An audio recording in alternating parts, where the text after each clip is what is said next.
संवैधानिक नियुक्ति विरुद्ध परेको रिटमा सर्वोच्च अदालतद्वारा अन्तरिम आदेश दिन अस्वीकार। प्रधानमन्त्री शेरबहादुर देउवाद्वारा दिगो पर्वतीय अन्तर्राष्ट्रिय सम्मेलनको उद्घाटन। कोरोनाले हिमाली देशहरूमा ठूलो आर्थिक समस्या परेको प्रधानमन्त्री देउवाको भनाई। स्थानीय तह चुनावबाट पार्टीलाई बलियो बनाउनु पर्ने नेकपा एमालेका अध्यक्ष केपी शर्मा ओलीको भनाई। अरूको सहारामा चुनाव जित्ने कुरा नसोच्न नेता र कार्यकर्ताहरूलाई नेकपा एकीकृत समाजवादीका अध्यक्ष माधव कुमार नेपालको आग्रह। गठबन्धनमा तालमेल भए त्यसको लाभ एमालेलाई हुने नेकपा एमालेका स्थायी कमिटी सदस्य योगेश भट्टराईको दावी। संस्कृति पर्यटन तथा नागरिक उड्डयन मन्त्री प्रेम बहादुर आली र भारतीय अभिनेता सलमान खान बीच भर्चुअल मन्त्री आलेको निम्तो स्वीकार्दै सलमान खानले भने सुन्दर देश घुम्न आउँछु। नेपाल विद्यार्थी संघको अध्यक्षमा दुजाङ शेर्पा र तरुण दलको अध्यक्षमा विद्वान गुरुङ मनोनित। बिजुलीको बजार कहाँ होला भनेर चिन्ता गर्नु पर्दैन, निर्यातको बाटो खुलिसकेको छ भन्दै ऊर्जा जलस्रोत तथा सिंचाई मन्त्री पम्फा भुसालको दावी। उच्च शिक्षा सञ्चालन सम्बन्धी ऐन बनाउन ढिलो भइसकेको नेपाली कांग्रेसका महामन्त्री गगन थापाको स्पष्टोक्ति। एसईई परीक्षा दिनका लागि 14 वर्ष पुग्नु पर्ने बाध्यता हट्यो। पटेरवा सुगौलीमा एकै दिन 14 जना छात्राहरू बेहोस। लेटाङ घटनाबारे छानबिन गर्न एसएसपी को नेतृत्वमा समिति गठन। कास्की जिल्ला अदालतमा तोडफोड मिसिल चोरी भएको आशंका। सर्भरमा समस्या आएपछि यातायात व्यवस्था विभागको सेवा अवरुद्ध। भारतमा बिजुलीको भाउ बढेपछि नेपालमा समस्या। गए रातिदेखि 19 रुपैयाँ प्रति युनिटमा बिजुली आयात हुने। गएको 24 घण्टामा नेपालमा थप 38 जनामा कोरोना भाइरसको संक्रमण पुष्टि। अपहरणमा परे भन्दै आफूले काम गर्दै आएको फर्मका मालिकसँग 50 लाख रुपैयाँ फिरौती माग्ने व्यक्ति पक्राउ। माथिल्लो अरुणमा लगानी डुब्छ कि भनेर डराउनु नपर्ने अर्थमन्त्री जनार्दन शर्माको भनाई। काठमाडौँ विश्वकै 6औं प्रदूषित सहर, नेपाल 10औं नम्बरमा पर्यो। नेप्से 20 अङ्कले घट्यो। राष्ट्र उत्थान लघुवित्त र इमर्जिङ नेपालको शेयर 10% बढ्यो। चीनमा दुर्घटना भएको हवाईजहाजको ब्ल्याक बक्स भेटियो। एनएसएललाई एन्फाले दियो स्वीकृति। चैतको 25 गतेदेखि जेठको 1 गतेसम्म सञ्चालन हुने। र समाचारको अन्त्यमा हेल्थ टिप्स अर्थात् स्वास्थ्यसँग सम्बन्धित जानकारीमा क्षयरोग के हो र यसबाट कसरी बच्न सकिन्छ भन्ने विषयवस्तुमा जानकारी दिनेछौँ। हामीलाई अन्तिमसम्म हेर्नुहोला। दर्शक महानुभाव नमस्कार। समाचारपाटी.com को न्यूज बुलेटिनमा यहाँलाई हार्दिक स्वागत छ। म प्रहलाद चन्द्र घिमिरे। सदाको झैं आज पनि हामी उपस्थित भएका छौँ आजका महत्त्वपूर्ण समाचारहरू, ब्रेकिङ न्यूज अपडेटहरू लिएर। हामीलाई कहाँबाट हेर्दै हुनुहुन्छ अनि कस्तो लाग्दैछ आफ्ना कुराहरू तलको कमेन्ट बक्समा कमेन्ट गर्नुहोला। दर्शक महानुभाव आज मिति विक्रमसम्म 2078 साल चैतको 10 गते बिहीबार, ईस्वी सम्वत सन् 2022 मार्चको 24 तारिक चैत्र कृष्ण सप्तमी तिथि। आज विश्व क्षयरोग दिवस रहेको छ। सम्पूर्णलाई क्षयरोग दिवसको हार्दिक मङ्गलमय शुभकामना व्यक्त गर्दछौँ। हामीलाई कहाँबाट हेर्दै हुनुहुन्छ, देशभित्र हुनुहुन्छ भने आफू रहेको गाउँ ठाउँ सहर जिल्लाको नाम लेख्नुहोला। विदेशमा हुनुहुन्छ भने कुन देशबाट हामीलाई हेरिरहनु भएको छ त्यो कुरा तलको कमेन्ट बक्समा कमेन्ट गरिदिनु होला। अनि दैनिक रूपमा हेर्नुहुन्छ भने रेगुलर भनेर लेख्नुहोला। आज पहिलोचोटि हेर्दै हुनुहुन्छ भने दर्शक महानुभाव फर्स्ट टाइम भनेर लेख्नुहोला। हाम्रो मेहनतका लागि यो भिडियोमा एउटा लाइक अवश्य गरिदिनु होला।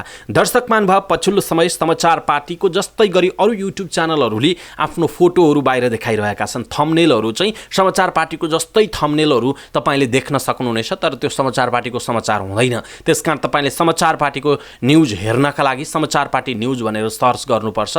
ती कपी गर्ने साथीहरूलाई म धेरै धन्यवाद दिन्छु कि राम्रो काम कोसिस उहाँहरूले गर्नुभएको छ। यसर्थ हामीले राम्रो बनाएका रहेछौँ बाहिरको थम्बनेल भनेर हामी चाहिँ त्यो गौरव गर्छौँ। बाँकी कुरा तपाईँसँग रह्यो। यदि समाचार पार्टीको थम्बनेल जस्तै लागेर अन्य तपाईँले चाहिँ हेर्न पुग्नुभयो भने तपाईँ झुक्किन सक्नुहुन्छ, किनकि समाचार पार्टीको न्यूज भनेर हेर्दै गर्दाखेरि तपाईँ झुक्किने सम्भावना हुन्छ। त्यसकारण तपाईले समाचार पार्टीको न्यूज हो कि होइन यकिन गरेर मात्र तपाईले चाहिँ त्यो समाचार हेर्नुहोला। मैले आजकल देखिरहेको छु समाचार पार्टीको जस्तै थम्बनेल बनाएर चाहिँ विभिन्न खालका भ्रामक समाचारहरू सम्प्रेषण गरिरहेका छन्। विभिन्न भएका नभएका अफवाह फैल्याउने कुराहरू। भर्खरै आयो पल्सासँग एकदम ठुलो खबर भनेको छ, नराम्रो खबर भनेको छ, अनावश्यक चिजहरू न्युजहरू चाहिँ हालिरहेको हामीले देखिरहेका छौँ। त्यस्ता समाचारहरूलाई चाहिँ तपाईहरूले चाहिँ बायस गर्नुपर्छ। त्यस्ता समाचारहरूलाई दुरुत्साहित तपाईँले गर्नुपर्छ, डिसलाइक गर्नुपर्छ, रिपोर्ट गर्नुपर्छ। सत्य तथ्य समाचार तपाईँले सुन्ने बानीको विकास गर्नुपर्छ। समाचारपाटी.com तपाईँको भावना अनुसार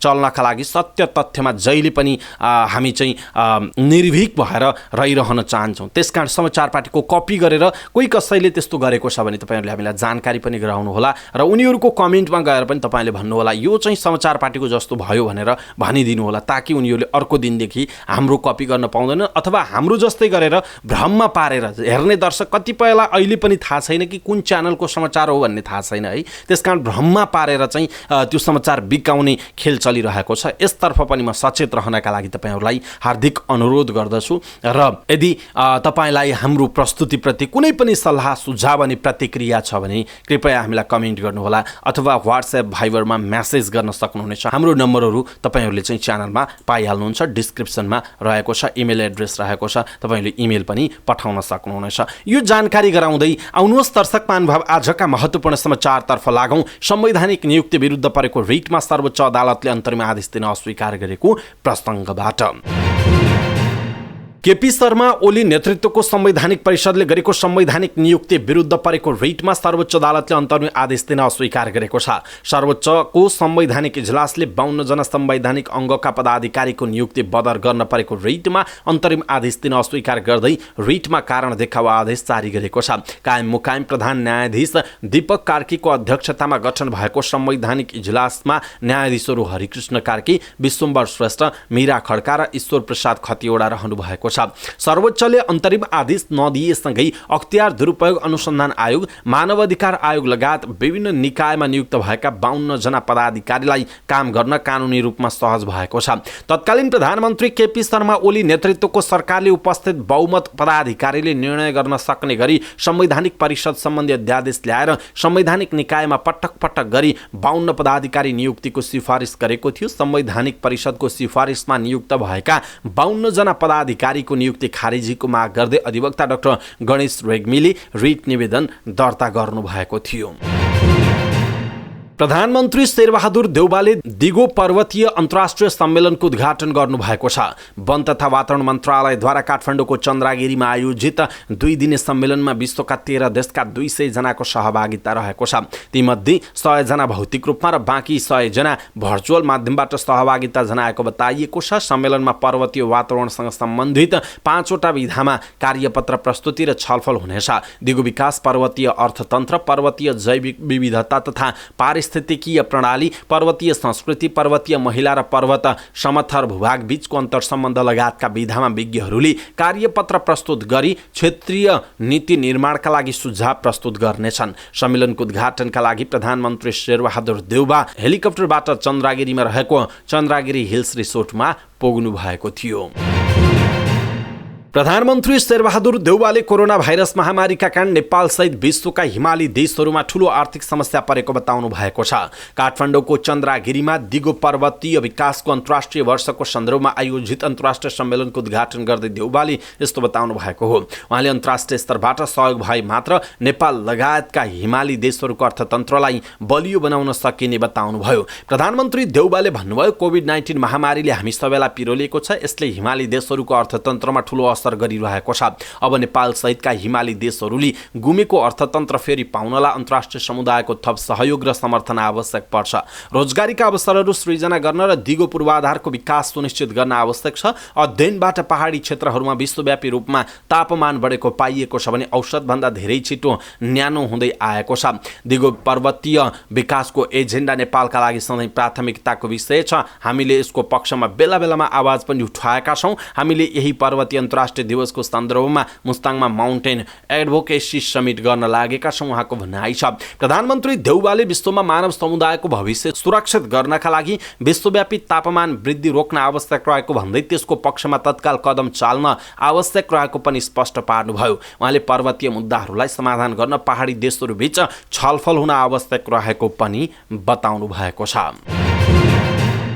नेकपा एमालेका अध्यक्ष केपी शर्मा ओलीले स्थानीय तहको चुनावबाट पार्टीलाई बलियो बनाउनु पर्ने बताउनुभयो। काठमाडौँमा सुरु भएको पार्टीको केन्द्रीय कमिटीको बैठकमा अध्यक्ष ओलीले भ्रमपूर्ण, सत्तापक्षीय र जनविरोधी प्रचारहरू भएको दावी गर्दै त्यस विरुद्ध बहुसङ्ख्याको अभिमत प्राप्त गरी स्थानीय तहको चुनावबाट पार्टीलाई बलियो बनाउनु पर्नेमा जोड दिनुभयो। अध्यक्ष ओलीले वैशाख 30मा हुने स्थानीय तहको चुनावमा बहुमत हासिल गर्ने दिशामा अगाडि बढ्न निर्देशन दिनुभएको छ। लोकतान्त्रिक आन्दोलनको सबैभन्दा ठूलो र पुरानो शक्ति एमाले भएकाले लोकतन्त्रको रक्षाका लागि स्थानीय तहको चुनावमा बहुमत हासिल गर्नुपर्ने उहाँको भनाइ छ।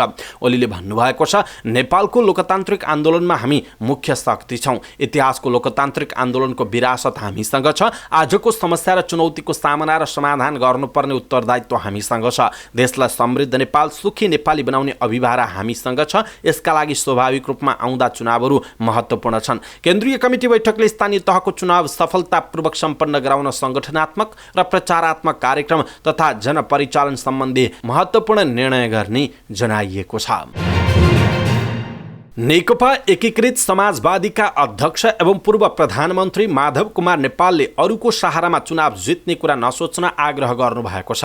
काठमाडौँमा भएको पार्टीको बागमती प्रदेश कमिटीको दोस्रो पूर्ण बैठकमा बोल्दै अध्यक्ष नेपालले पार्टीका नेता तथा कार्यकर्तालाई अरूको सहारामा चुनाव जित्ने कुरा नसोच्न आग्रह गर्नुभएको हो। उहाँले आफ्नो शक्ति बलियो भए मात्र अरूसँगको तालमेलको अर्थ रहने भन्दै आफ्नो स्थिति कमजोर भएको बेलामा अनावश्यक कुरा सोच्न नहुने बताउनुभयो। अध्यक्ष नेपालले भन्नुभयो, हामी सबैले ध्यानमा राख्नुपर्ने कुरा के हो भने आफ्नो शक्ति बलियो भयो भने मात्र अरूसँगको तालमेलको कुनै अर्थ रहन्छ। अरूको सहारामा चुनाव जित्ने कुरा नसोच्नुहोस्। हाम्रो शक्तिको जगमा उभिएर नै अरूको सहयोग लिएर जित्ने कुरा सोच्न सकिन्छ। स्थिति कमजोर छ भने अनावश्यक रूपमा दाबी गर्ने काम पनि गर्नु हुँदैन, उहाँको भनाइ छ। अध्यक्ष नेपालले सबै गठबन्धन मिलेर चुनावमा प्रतिस्पर्धा गरे मात्र नेकपा एमालेलाई पराजित गर्न सकिने बताउनुभयो। उहाँले ओलीको घमण्डलाई चकनाचुर पार्ने कुरामा नेपाली कांग्रेस पनि सहमत रहेको उहाँले दावी गर्नुभएको छ। नेकपा एमालेका स्थायी कमिटी सदस्य योगेश भट्टराईले सत्ता गठबन्धनमा रहेका दलहरूबीच आसन्न स्थानीय तहको निर्वाचन तालमेल भएमा त्यसको लाभ आफ्नो पार्टीलाई हुने बताउनु भएको छ। एमालेको जारी केन्द्रीय कमिटीको बैठक स्थलमा पत्रकारहरूलाई प्रतिक्रिया दिँदै नेता भट्टराईले सिद्धान्त, कार्यक्रम, विचार र कार्यदिशा नमिल्ने पार्टी बीचको तालमेलले सफलता हासिल नगर्ने बताउनुभयो। उहाँले स्थानीय तहको निर्वाचनमा एमालेले केन्द्रीय स्तरमा घोषणा गरेर कुनै पनि दलसँग तालमेल नगर्ने पनि स्पष्ट पार्नुभयो।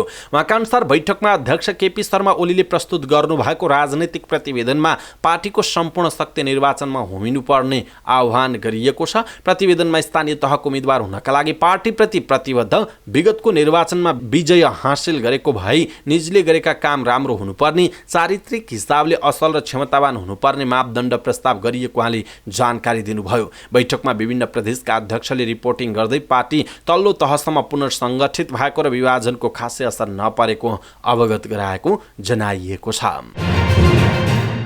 संस्कृति, पर्यटन तथा नागरिक उड्डयन मन्त्री प्रेमबहादुर आलीले विश्वको सर्वोच्च शिखर सगरमाथा आरोहणका लागि भारतीय अभिनेता सलमान खानलाई निमन्त्रणा दिनुभएको छ। ओडिसी इन्टरटेनमेन्ट परिवार लाजिम पार्टले सोल्टी होटलमा आयोजना गरेको मन्त्री आले र अभिनेता सलमान खान बीचको भिडियो संवादमा मन्त्री आलेले सगरमाथा आरोहणका लागि निमन्त्रणा दिनुभएको हो। संवादका क्रममा मन्त्री आलेले भन्नुभयो, सलमानजी सगरमाथा विश्वमै सर्वोच्च शिखरका नामले चर्चित छ। सगरमाथा आरोहण सहित सगरमाथा क्षेत्रमा हवाई यात्रा गर्नका लागि म निमन्त्रणा गर्दछु।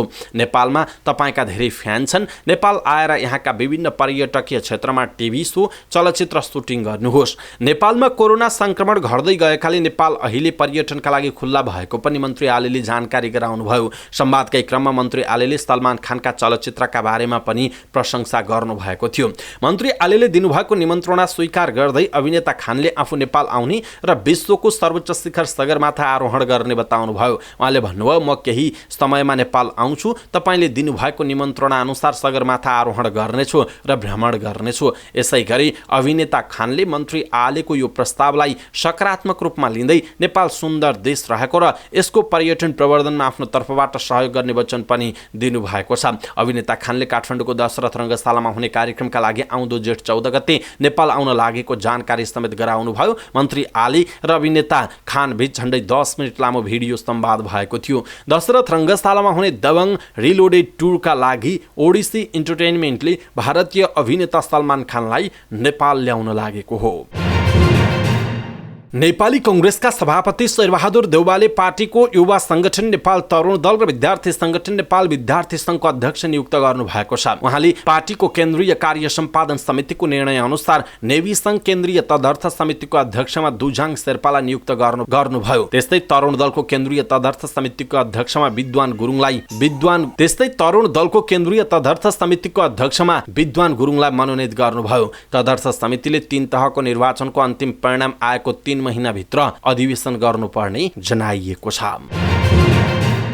ऊर्जा जलस्रोत तथा सिंचाई मन्त्री पम्फा भुसालले बिजुलीको बजार कहाँ होला भनेर चिन्ता नगर्न लगानीकर्तालाई आग्रह गर्नु भएको छ। नेपाल विद्युत प्राधिकरणले परियोजनामा लगानी जुटाउने उद्देश्यले आयोजना गरेको बैंक तथा वित्तीय संस्था र सार्वजनिक वित्तीय संस्थासँगको छलफल कार्यक्रममा उहाँले विद्युत निर्यातको बाटो सरकारले खोलिसकेको बताउनुभयो। मन्त्री भुसालले बिजुली निर्यात बढाउनका लागि भारतसँग राजनीतिक र कूटनीतिक हिसाबले संवाद भइरहेको पनि बताउनुभयो। उहाँले निर्यात बढाउनका लागि वातावरण सकारात्मक बन्दै गएकाले ठूलो लाभ प्राप्त हुने दाबी गर्नुभयो। चीनले समेत माथिल्लो अरुण परियोजनामा आफै लगानी गरेर बिजुली लैजान चासो व्यक्त गरेको मन्त्री भुसालको भनाइ छ। मन्त्री भुसालले बगेको पानीलाई विद्युतको युनिटमा बदल्न सके मात्रै आर्थिक विकास हुने दाबी समेत गर्नुभएको छ। नेपाली कांग्रेसका महामन्त्री गगन कुमार थापाले उच्च शिक्षा सञ्चालन सम्बन्धी ऐन बनाउनु पर्ने बताउनु भएको छ।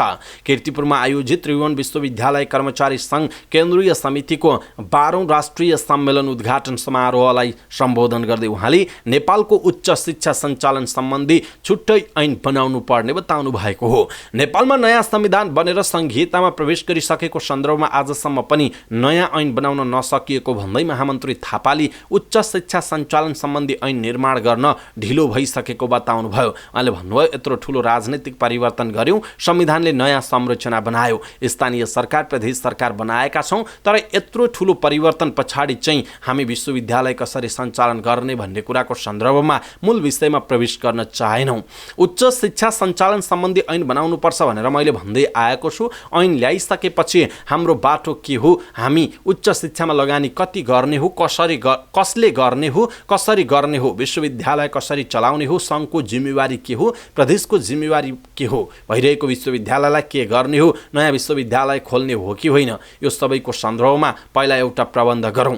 यो प्रबन्ध गरिसकेपछि त्यसमा जमेर बहस गरौँ। सबै राजनीतिक दललाई एक ठाउँमा ल्याएर काम गर्न तयार छौँ, तर यसको नेतृत्व धेरै हदसम्म त्रिभुवन विश्वविद्यालयकी टिमले लिनुपर्ने हुन्छ, उहाँको भनाइ छ।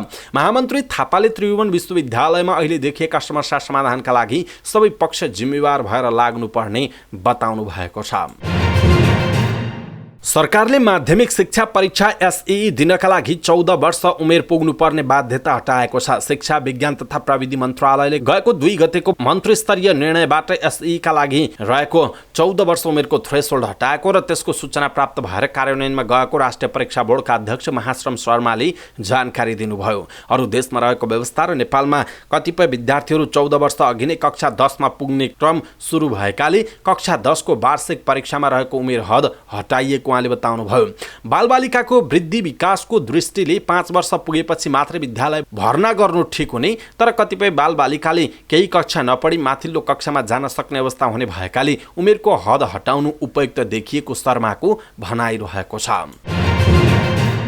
पर्साको पटेरवा सुगौली गाउँपालिकाको एक विद्यालयमा एकै दिन 14 जना छात्रा बेहोस भएका छन्। गाउँपालिकाको वडा नम्बर 4 सुगौली दापो स्थित श्री नेपाल राष्ट्रिय माध्यमिक विद्यालयमा अध्ययनरत 14 जना छात्रा बेहोस भएका हुन्। पढाइ भइरहेकै बेला छात्रा अचानक बेहोस भएको विद्यालयका शिक्षक रामाशंकर राउत थारूले बताउनुभयो। कक्षा 8 मा पढ्ने 1 जना छात्रा हिजो बेहोस भएकी थिइन्। आज एकै दिन 7 कक्षादेखि 10 कक्षासम्मका 14 जना बेहोस भए। उहाँले भन्नुभयो, हामीले नजिकैको स्वास्थ्य संस्थाबाट स्वास्थ्य कर्मी बोलाएर उपचार गरेका छौं। 1 जना बेहोस भएपछि विद्यार्थीहरू रुवावासी गर्न थालेको र अरू पनि बेहोस भएको बताइएको छ। बेहोस भएका छात्राको पटेरवा सुगौली स्वास्थ्य चौकीमा उपचार गरिएको थियो, जसमध्ये 4 जनालाई थप उपचारका लागि वीरगञ्जको नारायणी अस्पतालमा पठाइएको छ। 2 जनालाई सास फेर्न गाह्रो भएपछि अक्सिजन लगाएर पठाइएको उहाँले बताउनुभयो। विद्यार्थी बेहोस भएपछि विद्यालयको पठन पाठन समेत अवरुद्ध भएको छ। अरू विद्यार्थी पनि अचेत हुन सक्ने आशंकामा सबैलाई घर पठाइएको विद्यालयले जनाएको छ। विद्यार्थीलाई यौन दुर्व्यवहार गरेको आरोप लागेका शिक्षकलाई पक्राउ गर्न जाँदा भएको झडपमा एकजना महिला प्रहरीको मृत्यु भएको घटनामा छानबिन गर्न समिति बनेको छ। प्रदेश नम्बर 1 प्रहरी कार्यालयका प्रहरी वरिष्ठ उपरीक्षक एसएसपी राजेन्द्र चौधरीको नेतृत्वमा छानबिनका लागि समिति बनाइएको केन्द्रीय प्रहरी प्रवक्ता विष्णु कुमार केसीले जानकारी दिनुभयो। उहाँले भन्नुभएको छ, समितिलाई घटनाबारे छानबिन गरेर यथाशीघ्र प्रतिवेदन बुझाउन भनिएको छ। मोरङको लेटाङ नगरपालिका 5 खेरुवा स्थित शिक्षा विकास माविमा भएको घटनामा प्रहरी जवान उर्मिला श्रेष्ठको धारिलो हतियार प्रहार गरी हत्या भएको थियो। घटनाको छानबिन गरेर दोषीलाई कारबाही गर्ने प्रधानमन्त्री शेरबहादुर देउबा र गृहमन्त्री बालकृष्ण खाँडले सार्वजनिक अभिव्यक्ति दिनुभएको छ। कास्की जिल्ला अदालतमा तोडफोड भएको छ। अदालतको 6 नम्बर इजलासको ढोका फोडिएको हो। मिसिल रहेको दराजको ढोका खुलेको अवस्थामा भेटिएको अदालतका सूचना अधिकारी नील पनेरुले जानकारी दिनुभयो। घटनाबारे अनुसन्धान सुरु भएको छ। बिहान सफा गर्ने बेलामा कर्मचारीले थाहा पाएछन्। पनेरुले भन्नुभयो, नयाँ भवन भएकाले सीसीटीभी क्यामेरा राखिएको छैन। घटना कसरी भयो भन्ने यस्तै भन्न सक्ने अवस्था छैन। प्रहरीले मुचुल्का गरेर फर्किएको छ। प्रमाण मिसिल चोरी भएको हुन सक्ने प्रारम्भिक अनुमान छ। यसबारेमा कर्मचारीले छानबिन गरिरहेका छन्। तोडफोडमा प्रयोग भएको फलामको रड फेला परेको प्रहरीले जनाएको छ। त्यही रडको फिङ्गरप्रिन्ट हेरेर अनुसन्धान अगाडि बढाइएको बताइएको छ। सर्भरमा समस्या आएपछि यातायात व्यवस्था विभागले देशभरका यातायात कार्यालयहरूबाट दिने सबै सेवा हिजो दिनभर अवरुद्ध रह्यो। सेवा आज बिहानसम्मका लागि बन्द गरिएको छ। विभागले सूचना निकालेर सर्भरमा विद्युतीय समस्या देखिएको भन्दै कार्यालय समयपछि सबै सेवाहरू आज बिहान 6 बजेदेखि सुरु गर्ने जनाएको थियो। यातायात व्यवस्था कार्यालयबाट प्रदान हुने सवारी दर्ता, नामसारी, नवीकरण, कर भुक्तानी, प्रिन्ट भएको लाइसेन्स बुझ्ने लगायतका सबै सेवा बन्द भएको जनाइएको छ। विभागले यस अघि नै लाइसेन्सका लागि नयाँ आवेदन लिन भने बन्द गरेको थियो। बिजुलीको भाउ महँगो भएपछि भारतबाट बिजुली खरिद गर्न समस्या भएको छ। प्रतिस्पर्धी मूल्यमा नेपालले इन्डियन इनर्जी एक्सचेन्ज आइइएक्स मार्फत बिजुली खरिद गर्दै आएकोमा भाउ बढेपछि मङ्गलबारदेखि आयात बन्द भएको नेपाल विद्युत प्राधिकरणका प्रवक्ता सुरेश बहादुर भट्टराईले जानकारी दिनुभयो। नेपालले भारतबाट बोलकबोल गरेर बिजुली खरिद गर्दै आएकोमा हिजो बोलकबोल गरेको मूल्यमा बिजुली पाउन सकेन। भारतमा हरेक 15 मिनटमा बिजुलीको भाउ फरक हुने गर्छ। यसअघि हामीले प्रति युनिट 7 भारतीय रुपैयाँमा किन्दै आएको बिजुली हिजो 12 भारूमा पनि पाइएन। अस्ति रातिबाट हिजो राति 12 बजेसम्म बिजुली बन्द भएको प्रवक्ता भट्टराईको भनाइ छ। भारतबाट बिजुली आयात बन्द हुँदा उद्योगीहरूलाई बिजुली खपत कम गरिदिन आग्रह गरिएको प्राधिकरणले जनाएको छ। नेपालमा सुक्खायाम सुरु भइसकेकाले बिजुली उत्पादन कम भइरहेको छ। बर्खामा नेपालको उत्पादन क्षमता झन्डै 2000 मेगावाट पुगे पनि सुक्खा समयमा जम्मा 800 मेगावाट मात्र बिजुली उत्पादन भइरहेको छ। उच्च माग अर्थात् पिक डिमान्ड 1600 मेगावाटसम्म पुगेको प्राधिकरणले जनाएको छ। सोमबारसम्म प्राधिकरणले भारतबाट 450 मेगावाटसम्म आयात गरिरहेको थियो। भारतबाट बिजुली आयात रोकिएपछि नेपालमा माग धान्न मुस्किल परिरहेको छ। बुटवल, वीरगञ्ज लगायतका केही औद्योगिक क्षेत्रमा उद्योगले मागे जति बिजुली पाउन नसकेको बताइएको छ। गएको 24 घण्टामा नेपालमा 38 जनामा कोरोना भाइरसको संक्रमण पुष्टि भएको छ। पीसीआर र एन्टिजेन गरी 5376 जनाको नमुना परीक्षण गर्दा 38 जनामा संक्रमण पुष्टि भएको स्वास्थ्य तथा जनसङ्ख्या मन्त्रालयले जनाएको छ। यस्तै थप 269 जना कोरोना संक्रमित निको भएका छन्। गएको 24 घण्टामा कोरोना संक्रमणका कारण कसैको पनि ज्यान गएको छैन। अहिले नेपालमा 2453 जना कोरोना भाइरसका सक्रिय संक्रमित रहेका छन्। यसैबीच पछिल्लो 24 घण्टामा 97,306 जनाले कोरोना भाइरस विरुद्धको खोप लगाएको स्वास्थ्य मन्त्रालयले जनाएको छ। अपहरणमा परेको नाटक गरी आफूले काम गर्दै आएको फर्मका मालिकसँग 50 लाख रुपैयाँ फिरौती माग्ने एकजनालाई दाङ प्रहरीले पक्राउ गरी सार्वजनिक गरेको छ। पश्चिम रुकुमको बाँफीकोट गाउँपालिका 9 घर भएका 24 वर्षीय जनक देवकोटालाई प्रहरीले मङ्गलबार लमही नगरपालिका 9 अमेलिया जङ्गलबाट पक्राउ गरी बुधबार पत्रकार सम्मेलन गरेर सार्वजनिक गरेको हो। उनी तुलसीपुर उपमहानगरपालिका 4 नयाँ बस्तीका हरिप्रसाद रिजालको ड्रागन फ्रुट कृषि फर्ममा काम गर्दै आएका थिए। देवकोटाले फर्म सञ्चालक रिजाललाई आफू अपहरणमा परेको भन्दै धम्की दिई 50 लाख रुपैयाँ फिरौती मागेको प्रहरीले जनाएको छ। अर्थमन्त्री जनार्दन शर्माले माथिल्लो अरुण जलविद्युत परियोजनामा लगानीकर्ताहरूले लगानी डुब्छ कि भनेर डराउनु नपर्ने बताउनुभयो। उहाँले यो परियोजना सरकारको लगानी भएकाले लगानीकर्तालाई ढुक्क भएर लगानी गर्न आग्रह गर्नुभयो। नेपाल विद्युत प्राधिकरणले परियोजनामा लगानी जुटाउने उद्देश्यले आयोजना गरेको बैंक तथा वित्तीय संस्था र सार्वजनिक वित्तीय संस्थासँगको छलफलका क्रममा बोल्दै मन्त्री शर्माले परियोजनाका लागि लगानी कोषले मात्रै 1 अर्ब रुपैयाँ लगानी गर्न तयार रहेको जानकारी दिनुभएको छ। मन्त्री शर्माले माथिल्लो अरुण जलविद्युत परियोजना निर्माणमा लगानीका लागि कुनै पनि समस्या नभएको बताउनुभयो। उहाँले सरकार माथिल्लो अरुण मात्र नभएर अरुणसँगै बुढी गण्डकी, मुगु, कर्णाली लगायत अन्य जलाशययुक्त आयोजना तत्काल अगाडि बढाउने तयारीमा रहेको पनि बताउनुभयो। काठमाडौँ विश्वका प्रमुख 10 प्रदूषित शहरभित्र परेको छ। वर्ल्ड एयर क्वालिटी रिपोर्टको सूचीमा काठमाडौँ विश्वको 6औं प्रदूषित शहर बनेको छ। त्यस्तै देशका हिसाबले नेपाल प्रदूषित देशको सूचीको 10औं नम्बरमा छ। तथ्याङ्क अनुसार भारतको राजधानी नयाँ दिल्ली विश्वकै सबैभन्दा प्रदूषित राजधानी शहर बनेको छ। त्यस्तै देशका हिसाबले बङ्गलादेश पहिलो सूचीमा छ। 117 देशका 6475 शहरको वायु गुणस्तर तथ्याङ्कमा आधारित प्रतिवेदनले 2021 मा विश्वव्यापी वायु गुणस्तरको एउटा सारांश प्रस्तुत गरेको छ। कम्तीमा 93 शहरहरूको PM2.5 तह विश्व स्वास्थ्य संगठन WHO ले सुझाव दिएको भन्दा 10 गुणा बढी पाइएको जनाइएको छ। 2 दिन लगातार बढेको शेयर बजार बुधबार घटेको छ। शेयर बजार परिसूचक नेप्से बुधबार 20.34 अङ्कले घटेर 2630.36 बिन्दुमा झरेको छ। बुधबार व्यापार र म्युचुअल फन्ड बाहेक सबै समूहको शेयर घटेको छ। विकास बैंक, बीमा र फाइनान्स समूहको शेयर उच्च अङ्कले घटेको छ। बुधबार 226 वटा कम्पनीको 39,85,000 किता शेयर 2 अर्ब 4 करोड 63 लाख रुपैयाँमा कारोबार भएको छ। सबैभन्दा धेरै NIC एसिया बैंकको 8 करोड 41 लाख रुपैयाँको शेयर किनबेच भयो। बुधबार बुद्धभूमि हाइड्रोको शेयर सबैभन्दा धेरै 3.5% घटेको छ। समग्र बजार घट्दा पनि राष्ट्र उत्थान लघुवित्त र इमर्जिङ नेपाल कम्पनीको शेयर 10% बढेको छ। चीनमा गएको सोमबार दुर्घटना भएको हवाईजहाजको ब्ल्याक बक्स बुधबार भेटिएको सिन्ह्वाले जनाएको छ। दुर्घटना भएको हवाईजहाजको 2 वटा मध्ये एउटा ब्ल्याक बक्स भेटिएको हो। 132 जना यात्रु बोकेको हवाईजहाज दक्षिण पश्चिम चीनमा गएको सोमबार दुर्घटना भएको थियो। बोइङ 737 हवाईजहाज चीनको गुआङ्सी क्षेत्रको बुझाओ सहर नजिकैको ग्रामीण क्षेत्रमा दुर्घटनामा परेको हो। दुर्घटना लगत्तै उद्धारकर्ताहरू घटनास्थलमा पुगेर खोजी तथा उद्धारको प्रयास गरेका थिए। उद्धारकर्ताहरूले हवाईजहाजको ब्ल्याक बक्स फेला पारेका छन्।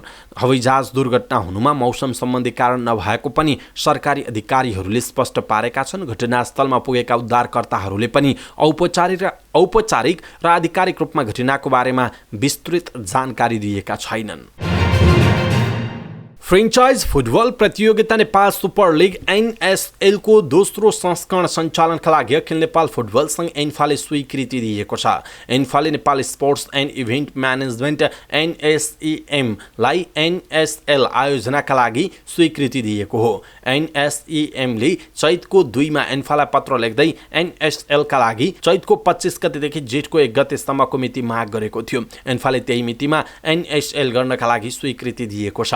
एन्फाका कार्यवाहक महासचिव अरुण मान जोशीको हस्ताक्षर रहेको पत्रमा NSL का लागि स्वीकृति दिएको लेख छ। NSEM का CEO सुदीप शर्माले एन्फाबाट NSL सञ्चालनका लागि स्वीकृति पत्र पठाएको बताउनुभयो। NSL लाई लिएर ए डिभिजन लीग क्लबहरूले असन्तुष्टि जनाएका थिए। पछिल्लो पटक ए डिभिजनका 4 क्लबले पत्रकार सम्मेलन नगरेर NSL विवाद चाँडै सुल्झाउन माग गरेका थिए। समाचार पार्टी न्यूज बुलेटिनको क्रममा अब पालो भएको छ हेल्थ टिप्सको। आजको हेल्थ टिप्स अर्थात् स्वास्थ्यसँग सम्बन्धित जानकारीमा आज हामी क्षयरोग के हो र कसरी बच्न सकिन्छ भन्ने विषयवस्तुमा जानकारी दिनेछौँ। आज अन्तर्राष्ट्रिय क्षयरोग दिवस परेको सन्दर्भमा पनि यो यहाँहरूलाई उपयुक्त हुन्छ, यो स्वास्थ्यसँग सम्बन्धित जानकारी दिनु उपयुक्त हुन्छ भन्ने ठानेर हामीले यो विषयवस्तुको जानकारी दिँदैछौँ। डाक्टर सुभाष देवकोटाले दिएको स्वास्थ्यसँग सम्बन्धित यो जानकारी हामीहरूमाझ प्रस्तुत गर्छौँ। तपाईँलाई कस्तो लाग्छ आफ्नो कुरा तलको कमेन्ट बक्समा कमेन्ट गर्नुहोला अनि सबै नेपालीहरूमाझ पुर्याउनका लागि यो भिडियोलाई सक्दो सेयर गर्नुहोला। क्षयरोग विश्वमा प्रमुख जनस्वास्थ्य समस्याको रूपमा रहिआएको छ। क्षयरोग माइक्रोब्याक्टेरियम ट्युबरकुलोसिस नामक कीटाणुबाट लाग्ने एक किसिमको सरुवा रोग हो। यो एक व्यक्तिबाट अर्को व्यक्तिमा श्वास प्रश्वासको माध्यमबाट सर्छ। खाना यौनजन्य क्रियाकलापबाट भने सर्दैन। र अर्को कुरा, क्षयरोगका कीटाणुबाट प्रभावित सबै व्यक्तिलाई पनि क्षयरोग लाग्दैन। यदि क्षयरोगका कीटाणुले आक्रमण गरेका व्यक्तिमा रोगसँग लड्ने क्षमता राम्रो छ भने रोग लाग्दैन। रोगसँग लड्ने क्षमता कम भई यो रोगले छिटो आक्रमण गर्छ। जस्तै कुपोषण, HIV संक्रमण भएका मानिसहरूमा यो रोग छिटो विकसित हुन्छ। क्षयरोगको कीटाणुले आक्रमण गरेका व्यक्तिमध्ये करिब 10% व्यक्तिमा मात्र क्षयरोग विकसित हुन सक्छ, अर्थात् रोगका लक्षण देखा पर्न सक्छन्। मुख्यतः क्षयरोगलाई दुई भागमा वर्गीकरण गर्न सकिन्छ, फोक्सोको क्षयरोग र फोक्सो बाहेक अन्य भागमा लाग्ने क्षयरोग। ग्रन्थि, आन्द्रा, मेनिन्जेस, हाड, प्रजनन तथा मूत्र प्रणाली, छाला, आँखा आदि। फोक्सो बाहेक अन्य भागमा लाग्ने क्षयरोगको निदान गर्न फोक्सोको क्षयरोगभन्दा गाह्रो हुन्छ। फोक्सोको क्षयरोगका लक्षणहरू 2 साता वा सोभन्दा बढी समयसम्म लगातार खोकी लागिरहनु, शरीरको तौल घट्नु, खास गरी बेलुकापख ज्वरो आउनु, छाती दुख्नु, खानामा अरुचि हुनु, खकारमा रगत देखिनु आदि हुन्छ। त्यसैगरी फोक्सो बाहेक अन्य भागमा लाग्ने क्षयरोगका लक्षणहरू अङ्गअनुसार फरक हुने गर्छ। जस्तै टिबी, मेनिन्जाइटिस भएको खण्डमा बिस्तारै बिस्तारै टाउको दुख्न थाल्ने, ज्वरो आउने, घाँटी गरुङ्गो हुने, मानसिक भ्रम हुने, शरीर काम्ने तथा बेहोस हुने आदि हुन सक्छ। हाड तथा जोर्नीको क्षयरोग भएको खण्डमा क्षयरोगले प्रभावित पारेको हाड वा जोर्नी दुख्ने, हाड जोर्नी चलाउन गाह्रो हुने तथा सुनिने, पछि छालामा प्वाल बनी पिप निस्कने आदि हुन सक्छ। पेटको क्षयरोग भएको खण्डमा पेट दुख्ने, दिशा पातलो हुने, दुब्लाउँदै जाने, पेटमा छाम्दा डल्लो फेला पर्ने, मन्द ज्वरो आउने तथा खाना रुचि नहुने आदि हुन सक्छ। त्यस्तै ग्रन्थीको क्षयरोग भएको खण्डमा ग्रन्थीको आकार बढ्ने, ग्रन्थीमा तातोपन नहुने, सुनिने, ग्रन्थी नदुख्ने, साथै धेरै ग्रन्थीहरू एक अर्कामा जोडिएको जस्तो हुने र पछि छालामा प्वाल बनी पिप निस्कने आदि हुन सक्छ। फोक्सोको क्षयरोग निदान गर्ने सरल भरपर्दो उपाय भनेको खकार परीक्षण गर्नु नै हो। 2 हप्ताभन्दा बढी खोकी लागेमा अनिवार्य खकार परीक्षण गर्नुपर्दछ। त्यस्तै क्षयरोग निदानका लागि एक्सरे, मन्टु टेस्ट पनि सहायक माध्यम हुन्। केही गरी निदान गर्न गाह्रो भएमा जीन एक्सपर्ट विधिबाट परीक्षण गराउनुपर्छ। फोक्सो बाहेक अन्य भागमा लाग्ने क्षयरोगको निदानका लागि FNAC, बायोप्सी, कल्चर टेस्ट आदि परीक्षण उपयोगी हुन्छन्। क्षयरोग नियमित रूपमा औषधिको सेवनबाट पूर्ण रूपमा निको हुन्छ। नेपाल सरकारले क्षयरोग विरुद्धमा अति प्रभावकारी औषधिहरू निःशुल्क रूपमा वितरण गराउँदै आएको छ। उपचार अवधि भने संक्रमित अङ्ग, रोगको प्रकृति हेरी फरक हुन्छ। यस अवधिमा सबै बिरामीहरूलाई डट्स अन्तर्गत राखेर उपचार गरिन्छ, जसमा बिरामीलाई प्रत्येक दिन उपचार सहयोगीको प्रत्यक्ष निगरानीमा औषधि खुवाउने गरिन्छ। औषधिहरूको सेवनबाट पेशाब रातो हुन सक्छ, तर यो सामान्य हो, डराउनु पर्दैन। दर्शक महानुभाव, आज हामीले यहाँहरूलाई क्षयरोग के हो र यसबाट कसरी बच्न सकिन्छ भनेर जानकारी दियौँ। डाक्टर सुभाष देवकोटाको यो स्वास्थ्यसँग सम्बन्धित जानकारी तपाईँलाई कस्तो लाग्यो? आफ्नो धारणा तलको कमेन्ट बक्समा कमेन्ट गर्नुहोला। सबै नेपालीहरू माझ पुर्याउनका लागि यो भिडियोलाई सक्दो सेयर गर्न नबिर्सिनुहोला।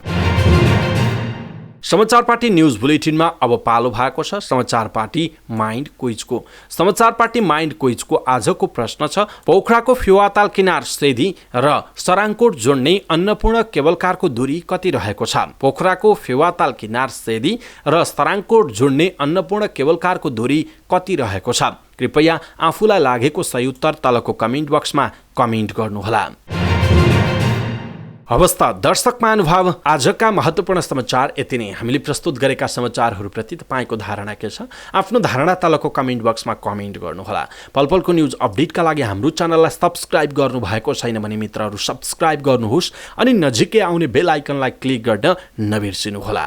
यस्तै महत्त्वपूर्ण र ताजा समाचार पढ्नका लागि हाम्रो वेबसाइट www.समाचारपार्टी.com लगइन गर्नुहोला। हाम्रो फेसबुकमा समाचार पार्टीलाई लाइक गर्नुहोला अनि इन्स्टाग्राम, टिकटक, ट्विटरमा चाहिँ समाचार पार्टी सर्च गरेर फलो गर्न नबिर्सिनुहोला। पलपलको न्युज अपडेटका साथ फेरि हाम्रो भेट हुनेछ। तपाईँ समाचारपार्टी.com हेर्दै गर्नुहोस्। नमस्कार।